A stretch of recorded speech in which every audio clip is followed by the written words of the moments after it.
नमस्कार दोस्तों, मैं हूं संतोष पाठक और आप लोग देखना शुरू कर चुके हैं संतोष पाठक ऑफिशियल यूट्यूब प्लेटफॉर्म। आज देश की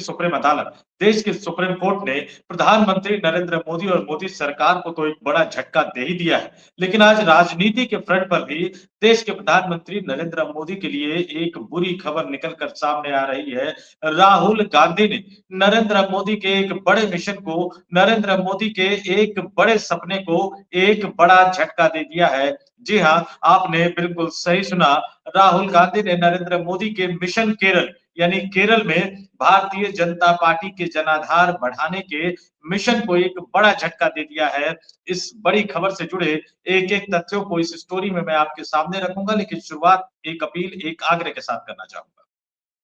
अगर आप नए दर्शक के तौर पर हमसे जुड़ रहे हैं और अभी तक आपने हमारे इस YouTube मंच को सब्सक्राइब नहीं किया है, तो आगे बढ़िए, हमारे YouTube प्लेटफ़ॉर्म को सब्सक्राइब कीजिए, हमारे वीडियो देखिए, वीडियो पसंद आए तो ही लाइक कीजिए, शेयर कीजिए, कमेंट कीजिए, 2-4 लोगों तक हमारे वीडियो को ज़रूर बढ़ा दीजिए और अपने कमेंट के ज़रिए हम तक अपने विचार, अपनी सोच, अपनी राय को ज़रूर पहुँचाइएगा। हमारा मकसद सिर्फ़ इतना है कि किसी न किसी बहाने आप हमारे YouTube मंच के साथ जुड़े रहें। दर्शक के तौर पर, सब्सक्राइबर के तौर पर या फिर स्पेशल व्यूअर के तौर पर, मेंबर के तौर पर ज्वाइन करके। अब आते हैं आज की बड़ी खबर पर। देश के 5 राज्यों में विधानसभा चुनाव होने वाले हैं, ये तो आपको पता ही है। पश्चिम बंगाल में,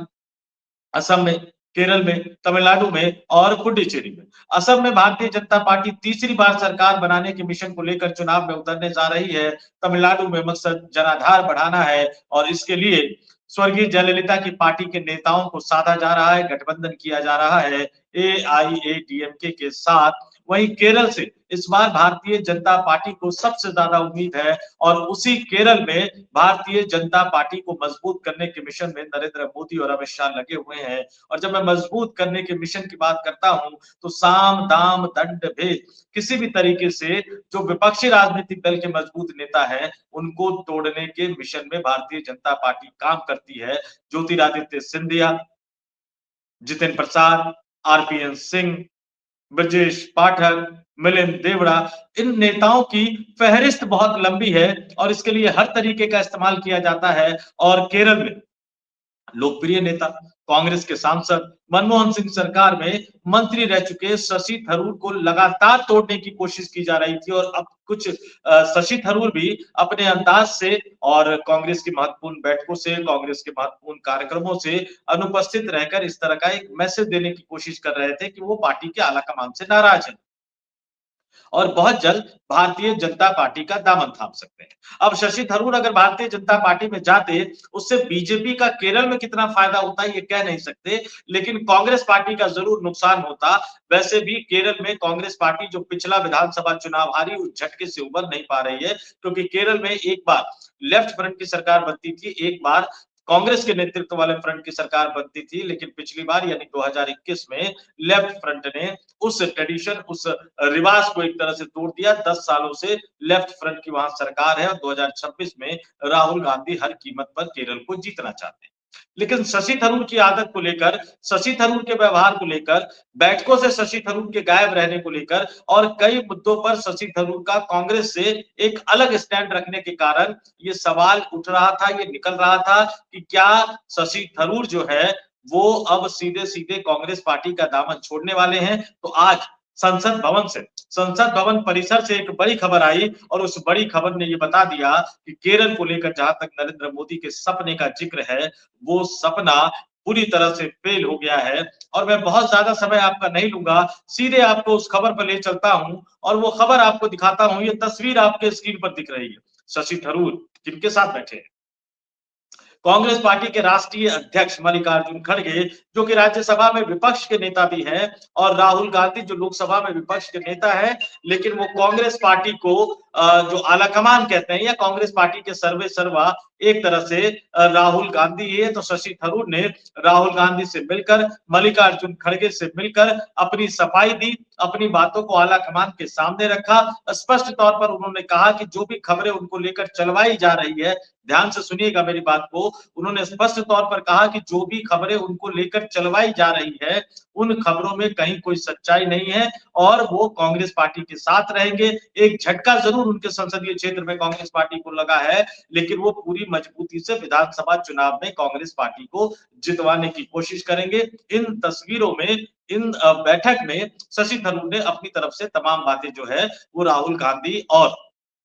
ध्यान से सुनिएगा मेरी बात, राहुल गांधी और मल्लिकार्जुन खड़गे को बता दी है। लेकिन ये निकली कहां से, ये खबर आई कहां से, वो भी आपके सामने रख देता हूं कि शशि थरूर ने खुद सोशल मीडिया पर पोस्ट करके इस खबर की जानकारी दी। सोशल मीडिया पर पोस्ट करके उन्होंने बताया कि उन्होंने कांग्रेस पार्टी के राष्ट्रीय अध्यक्ष से और लोकसभा में विपक्ष के नेता राहुल गांधी से मुलाकात कर अपनी बात रख दी है, तमाम बातें उन्होंने बता दी है, अपनी तरफ से सफाई भी दे दी है, अपनी जो भी उनको बात कहनी थी, वो पहले भी वो कह रहे थे कि जो भी उनको बात कहनी होगी, वो अपने नेता से पार्टी के फोरम पर वो बातें कहेंगे और शशि थरूर ने अपने नेता से पार्टी के फोरम पर वो बातें रख दी और उन तस्वीर को, वो जो बैठक के में जो तस्वीर निकली, बैठक में जो तस्वीर खींची गई, उस तस्वीर को उन्होंने सीधे-सीधे पोस्ट करके सोशल मीडिया पर डाल के अपने राय को एक तरह से बता दिया, कांग्रेस के कार्यकर्ताओं को बता दिया और सीधे-सीधे भारतीय जनता पार्टी के मिशन को एक बड़ा झटका देने का काम जो है,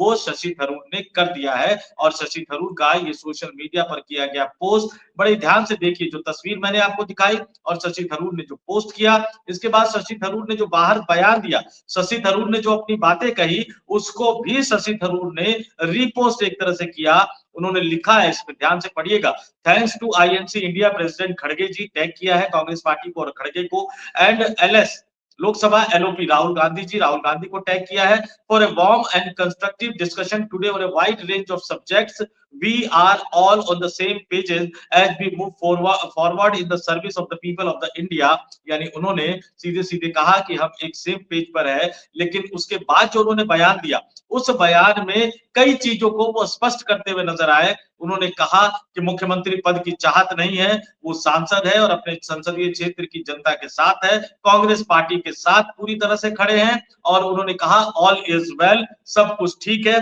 कई सारे सवाल पत्रकारों ने उनसे पूछे संसद भवन परिसर में जब वो मिलकर निकल कर सामने आए और उसमें एक बड़ा सवाल जो था वो ये था कि क्या शशि थरूर केरल के मुख्यमंत्री पद की दावेदारी करना चाहते हैं और आलाकमान घोषणा नहीं कर रहा, इस वजह से वो नाराज है। उन्होंने सीधे-सीधे कहा कि नहीं, इस बारे में यानी केरल में मुख्यमंत्री पद के उम्मीदवार के बारे में कभी कोई बात नहीं हुई। मुझे उन्होंने कहा यदि उन्हें किसी भी चीज के लिए उम्मीदवार बनने में कोई दिलचस्पी नहीं है, वे पहले से ही सांसद है और तिरुवनंतपुरम के उनके जो वोटर्स का उन पर भरोसा है, उन्हें संसद में उनके हितों का ध्यान रखना है और यही उनका काम है। और लंबे समय से जो नाराजगी की खबरें आ रही थी, वो नाराजगी की खबरों को एक तरह से उन्होंने खारिज कर दिया। उन्होंने कहा कि सब कुछ ठीक है और सब एक साथ है, हम सब एक साथ आगे बढ़ रहे हैं। और जहां तक प्रचार की बात हुई तो उसकी सफाई भी उन्होंने दी कि मेरी पार्टी के दो नेताओं, नेता प्रतिपक्ष राहुल गांधी और कांग्रेस अध्यक्ष खड़गे जी के साथ हमारी बातचीत हुई, हमारी बहुत अच्छी रचनात्मक सकारात्मक बातचीत हुई।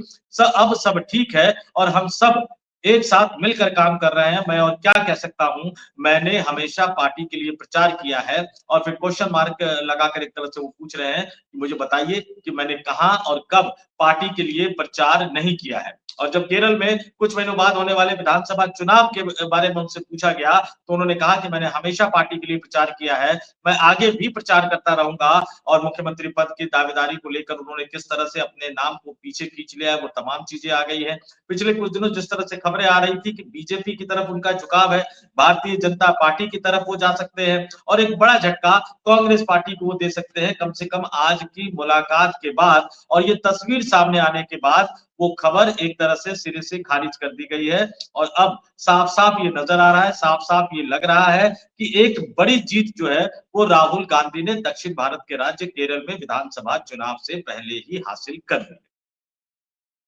लेकिन राहुल गांधी की ये जीत देश के प्रधानमंत्री नरेंद्र मोदी के लिए एक बड़ा झटका है, जो अपनी ही पार्टी नहीं, बल्कि दूसरी पार्टी के दिग्गज नेताओं को भी किसी भी तरह से साम, दाम, दंड भेद तरीके का इस्तेमाल करके अपनी पार्टी में लाकर फायदा उठाने की कोशिश करते हैं। पूरे देश के हर राज्य में भारतीय जनता पार्टी इसी तरह से अपने आप को मजबूत करती है, लेकिन केरल में कांग्रेस पार्टी ने, राहुल गांधी ने और शशि थरूर ने मिशन मोदी को या मोदी और अमित शाह के मिशन केरल को, या यूं भी कह सकता हूं मैं कि नरेंद्र मोदी, अमित शाह, नितिन नवीन और राष्ट्रीय स्वयंसेवक संघ के मुखिया सरसंघचालक मोहन भागवत के मिशन केरल को एक बड़ा झटका दे दिया है। तो इस वीडियो में इतना ही। अपने तमाम दर्शकों से मैं कहूंगा कि आप भी हमें कमेंट करके जरूर बताइए कि शशि थरूर का ये पोस्ट, शशि थरूर की ये मुलाकात, शशि थरूर के ये बयान नरेंद्र मोदी के लिए अपने आप में कितना बड़ा झटका है, और केरल विधानसभा चुनाव को लेकर अब आपको क्या लगता है कि क्या होने वाला है, क्या हो सकता है, क्या कुछ नया निकल कर सामने आएगा,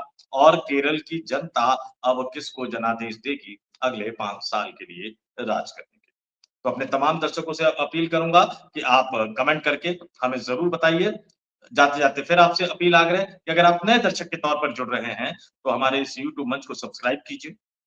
नए और पुराने दोनों दर्शकों से अपील करूंगा, आग्रह करूंगा कि आप अगर स्पेशल व्यूवर के तौर पर, मेंबर के तौर पर हमारे इस यूट्यूब मंच को ज्वाइन कर सकते हैं तो आगे बढ़िए। स्पेशल व्यूवर के तौर पर भी हमारे यूट्यूब मंच को ज्वाइन कीजिए, लेकिन लाइक जरूर करते रहिएगा, अपने कमेंट्स जरूर देते रहिएगा, क्योंकि आपके कमेंट्स चाहे वो सकारात्मक हो या नकारात्मक हो, हमें सोचने का एक नया नजरिया देते हैं। और लोकतंत्र की यही तो खूबसूरती है कि हम सहमत हैं या असहमत है, शालीनता के साथ अपनी बात रखते हैं। तो आप भी अपनी बात जरूर रखिएगा। इस वीडियो में इतना ही। मुझे यानी संतोष पाठक को दीजिए इजाजत। आप तमाम लोगों से अपील, आग्रह, देखते रहिए संतोष पाठक ऑफिशियल यूट्यूब प्लेटफॉर्म। बहुत बहुत धन्यवाद, आभार, नमस्कार।